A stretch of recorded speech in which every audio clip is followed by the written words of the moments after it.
Hey guys, and welcome back to the Blissful Athlete YouTube channel. Thank you so much for all the comments and all the messages I've been receiving from you all. Truly means a lot. Today I'm going to talk about one thing in particular that I've been getting a lot of questions about is some of the books that I've come across to help me along my own awakening. And so that's what today is going to be about. I'm going to talk about some of the books and some of the documentaries that I've read and viewed that have helped me awaken spiritually. So if you're interested, stick around, and that's what we'll show today, okay? So today, that's what we're going to get into, the books and documentaries and videos that have helped me awaken. Just so everybody has a bit of a background of where I'm coming from. I grew up an atheist. I had no connection to the divine. I didn't believe in anything spiritual. You know, if you tried talking to me about God or Jesus or something, I would have told you to shut up and grab me another beer, basically. That's who I was. I was your meat and potatoes kind of guy. And it wasn't until I hit rock bottom that I was actually, I guess, open and willing to listen to something spiritually. And so just to set a little context, I used to be really into like Illuminati type stuff and you know, this idea that the world might end and things like that. And so when I learned about the Mayan calendar and how in December 2012 the world was going to end possibly, because that's when the calendar ends, I was a little bit in fear, I got to be honest. And so fortunately enough though, the world didn't end. And then what did happen was I eventually came across this book, and that was the Celestine Prophecy. This book really connected to me because it talked a lot about the Mayan calendar and not how it didn't mean that the world was going to end. We're actually elevating now. We're moving to a new dimension, a new level of consciousness. And it talked a lot about energy and how everything is energy around us. And this all made sense to me because this was typical science, right? Like we know that everything is energy. And in the book, it talked a lot about how like we can manipulate energy and see different auras and energy. And it was so intriguing. And it was something that kind of woke me to realize that, okay, maybe, you know, the world isn't exactly the way I seemed it to be, or it seems to be, meaning, you know, materialistic world. And that kind of really was the first book that awoke me and got me really intrigued into spirituality. What came after that was the Law of Attraction, from the documentary, the movie, the book, which is extremely popular, called The Secret. And I just did a video on this. If you haven't seen it, check it out, on Law of Attraction. When I discovered that, you know, everything was energy and that like energy attracts like energy, and that you vibrating at a frequency of gratitude just attracts more things into your life for you to be grateful for. That was incredible for me. I mean, because I put it to the test. I was like, okay, this is interesting, but can it work for me? And that's ultimately what I did. I put it to the test and it proved right.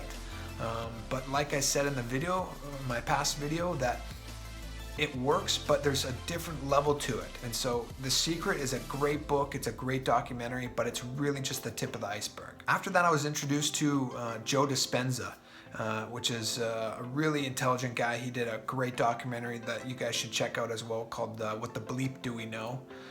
But Joe Dispenza talks about rewiring your brain and the importance of rewiring the subconscious mind specifically, meaning that everything we do in our lives is basically based off of a subconscious pattern that we have. You know, like when you get into your car in the morning and you're driving to work, you're not spending that time focusing on how to drive your vehicle and like, you know, I'm going to turn right here, so I need to put my blinker on and then turn, and you're not doing any of that. You're not focusing on the pedals, etc., right? Your brain and your mind has wired itself to do these things. So your subconscious mind is actually operating there, right? So similarly, during the day, we have all these different thoughts going on that are coming out of the subconscious mind.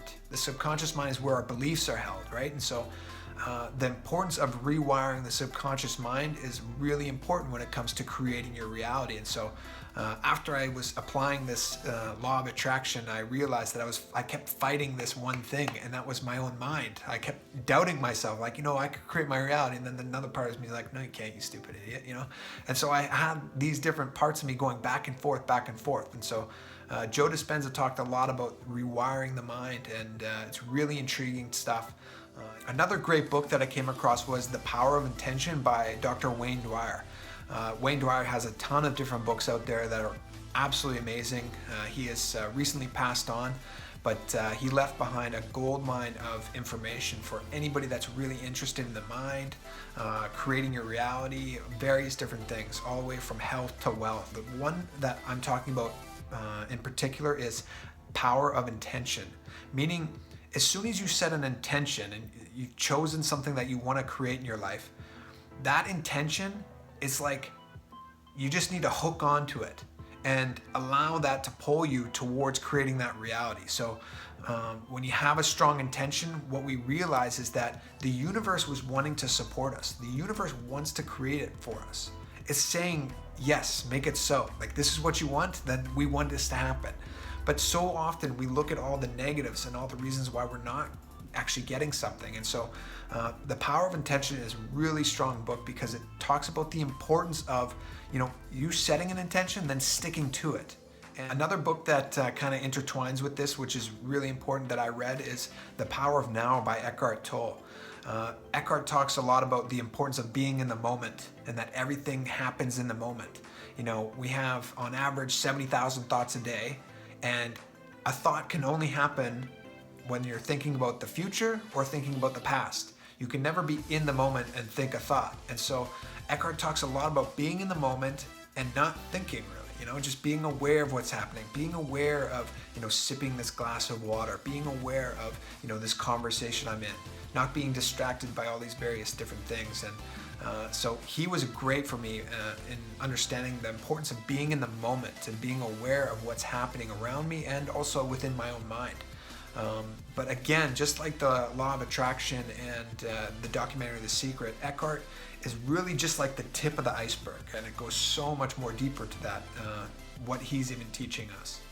Another book I wanted to mention is Old Souls.